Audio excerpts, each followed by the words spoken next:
What's up with it? You watching the Big Bomber TV. And yeah, we about to check out this video from the YouTube channel Drills and Will. And the title is EBK Jaaybo, the rapper that terrorized Stockton. Yeah, man. I ain't gonna lie, man. This name been buzzing like a motherfucker, man. I can say that, but I ain't gonna lie, man. I don't know too much about him, though. You know what I'm saying? But yeah, man, I definitely been seeing him pop up all over the place online, though. So yeah, man, he got a big buzz, man, for sure, especially for a West Coast rapper at this time. You know what I'm saying? You know, a lot of rappers don't get they shine out here like they should, you know what I'm saying, on the West Coast, you feel me? Oh yeah, shit, man, West Coast, man, you know what I'm saying, for real though, man. Yeah, other than me seeing him like online here and there, man, I really don't know too much about him, man, you know what I'm saying? Man, I guess this video gonna let us know a little bit about EBK Jaaybo, man, you know what I mean? Yeah, man, I haven't checked out the video, don't completely know what they talking about, but let's check it out and see what they talking about.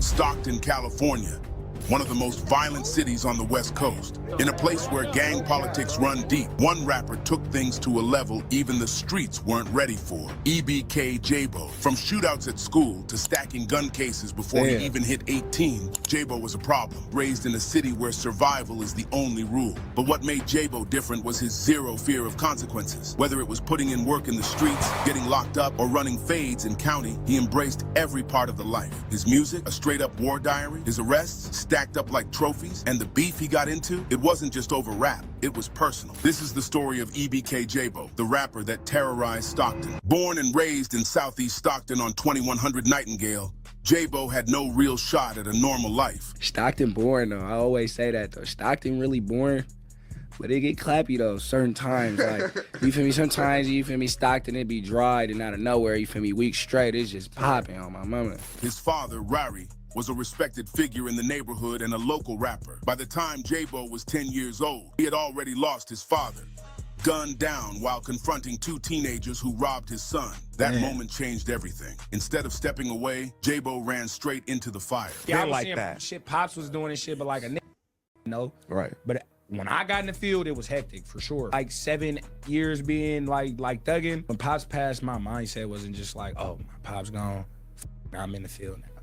And transitioned into that, like, like I can't even tell you how it happened, bro, because it's just like I'm thugged out now, it's regular now. Within a year, he caught his first juvenile case in 2016 at 12 or 13 years old. At first, it was stealing cars, taking them straight to school just to flex. Like when I first started, like I was really into taking cars. I just seen a car, I hopped in that, got up out of there and went to school. I come out the house and I see brother, my nigga Slow, he driving. And when I see him, he usually stop, but he ain't stop. So when he doing this, like, bro, the boys is right there. I'm thinking he like they following them. So he trying to signal you. The boys is sitting on us, and he get up out of there when he see him, but they really there for me. He think they there for him. So I see him and he telling me like, bro, go. But I'm thinking he throwing the deuces. So I'm like, all right then, bro. I'm finna go to the Stolo. The whole time police right there. Then I see the police. I'm like, oh, police. Bro, I'm like 14, so I'm not thinking. Still a dumb nigga. I turn around and went all the way around the block to the car. Like, yeah, they ain't on me. Got in the car, but they wrapped me up. I drove around the corner, walked in the house, they wrapped me up. I got a lot of respect for you though, because when I was learning about this whole situation last night, I seen you do some shit that I consider very mature and mannish that I don't necessarily always expect rappers to do, which is you talked about a situation while you were locked up where you had to do a fade against somebody who didn't get along with your side. And you just acknowledge like, yeah, he was way bigger than me, and he whooped my ass, and you know, kept it pushing. And actually, it happened twice, right?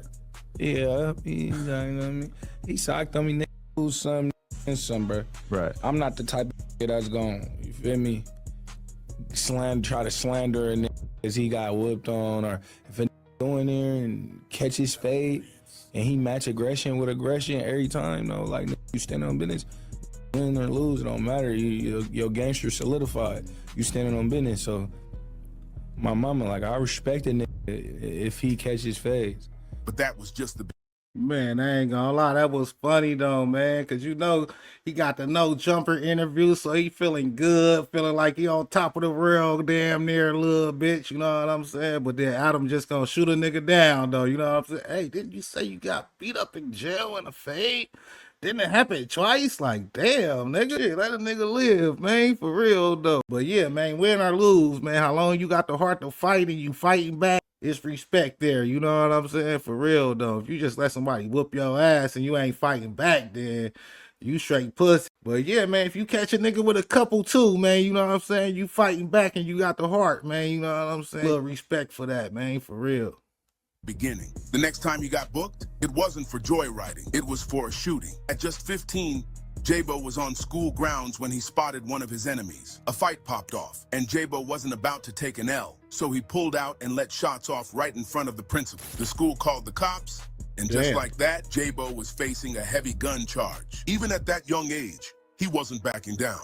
They hit him with 720 days, nearly 2 years behind bars. But when he came home, things only got worse. By the time Jaaybo touched down, EBK was already a movement. Formed in 2016, the Everybody Killer crew took Stockton's gang scene to another level. Jaaybo wasted no time putting on for his set, getting Southeast EBK tattooed across his neck. And the music? He wasn't rapping for clout. He was rapping his real life. Tracks like Boogeyman had him calling out enemies by name, bragging about bodies, and reminding everyone that he wasn't just talking. In one song, he straight up admitted to catching a body, saying, "If you ain't got one, calm down." His lyrics weren't just bars. They were blueprints for real-life crimes. The more he rapped, the more attention he got. Collabs with BBG Stepper, Lee Leahy, and other West Coast artists started making him one of Stockton's most talked-about names.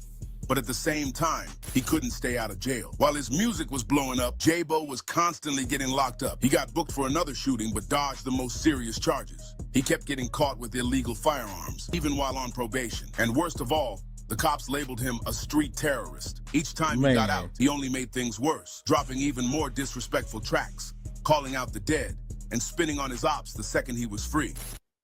I ain't gonna lie, man. With him shooting at a school, though, man, that's kind of crazy, man. For real, though, man. Imagine the parents that got kids that really ain't like that, you know what I'm saying? And knowing somebody at their school with the shit like that, you know what I'm saying? Shit, depending on the parent, man, shit, they might be ready to take out one of them little niggas, man, you know what I'm saying? For real, though, man. I don't like the way he been moving this shit. I can see him needing to pack a thing being mandatory, like, for real, though, man. He did too much shit. And, like, shit, if you know him for the gunplay shit, you know, nobody ain't about to come and fight you, you know what I'm saying? They gonna come with the gunplay too, so. But him being so reckless, so young, shit, he just made it a mandatory thing now, man. Yeah, unless he goes somewhere in the middle of nowhere, you know what I'm saying? For real, though. In one interview, he admitted that every time he went to jail, he had to fight multiple fades just to keep his name solid. He ran 4 and 6 months during one of his bids, and even talked about getting into it with one of the biggest gangsters in county. I only ran like 4 this time, 4 or 5. Okay, not too bad for 6 months. Yeah, nah, not too bad. And I ran on nails when I first had got in too. So. And how does this shit start? Does people just start running their mouth, or? I mean, it's like intake. You feel me? Everybody in the rooms and shit. So, you know, the porter will come and tell you like who in there or something, or you would just get popped out. And see it, nigga, like, okay, we gonna get that in. Southeast. You feel me? Niggas be like, we gonna get that in the corner, or niggas get that in the cell, and then that be that. You feel me? They do their thing, you do your thing after that. Yeah. And do you win all these fights, or sometimes you don't get your way? I mean, you feel me? You gonna lose some, you gonna win some in the county. You know, I ain't gonna act like I just whoop every nigga, but I don't lose a lot. Southeast. But you feel me? I don't win every fight, though, nah. You feel me? But that's real. Most sit on camera and say they 80-0. Yeah, nah, I ain't gonna sit on camera and act like I'm 80-0 and shit. You feel me? I made my match a couple times. I made my match a couple times though, but niggas gonna know though. I'm gonna hit a nigga with something he gonna remember. But in the streets, I ain't gonna lie, man. When I'm having a reputation of banging at niggas and shit like that, they probably was happy to see that nigga in there. You know what I'm saying?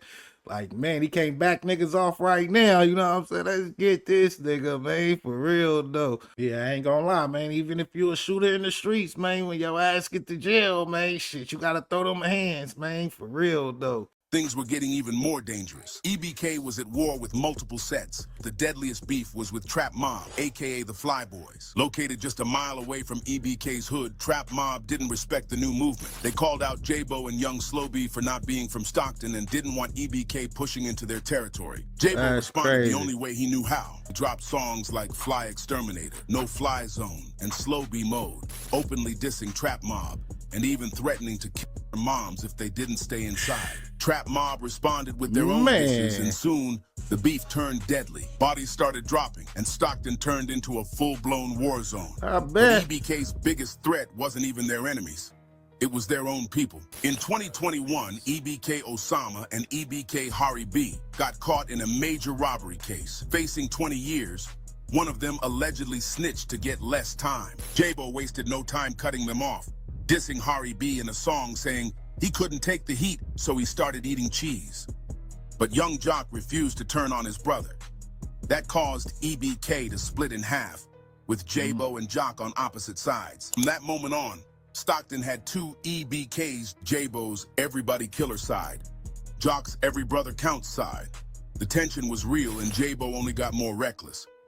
Then, in 2022, Stockton's rap scene took a massive hit. Jaaybo's close homie and fellow EBK rapper Young Slow B was gunned down in Manteca. Some said it was a setup. Others believed it was a direct hit from enemies. Either way, the city lost one of its most talented rappers. For Jaaybo, this was another reason to double down on the street life. As of today, EBK Jaaybo is still active. His rap career keeps growing, but so do his problems with the law. With multiple gun charges, gang enhancements, and a reputation that makes him a target, it's only a matter of time before he's either locked up for good or something worse happens. But one thing's for sure, Stockton won't forget EBK Jaaybo anytime.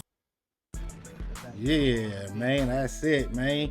But yeah, man, shit, you can see that little nigga active than a motherfucker. You know what I'm saying? Can't deny he with the shit, man. For real, though. Nigga had an arsenal and everything, man. But yeah, I ain't gonna lie. I can see how the beef escalated, though, man. For real. Niggas talking about they gonna pop a nigga mama and shit, man. You can't be playing like that, man. You know what I'm saying? Maybe them niggas wasn't playing. You know what I'm saying? But yeah, man, him still siding with a rat, though, man. And getting into issues over that. That is a little weird, man. I ain't gonna lie, man. I know that shit be hurting, man, but shit, sometimes you just gotta cut motherfuckers off, man, for real, though. Gotta protect your own name sometimes, you know what I mean? Yeah, man, shit, I guess I learned a little bit about Jaaybo today, man. Little nigga, wow, man, with the shit for real, man, for real, though. But yeah, let me know what y'all think in the comments. Like, share, and subscribe to the Baby Mama TV. Thanks for watching. Thanks for supporting. Until next time. Peace.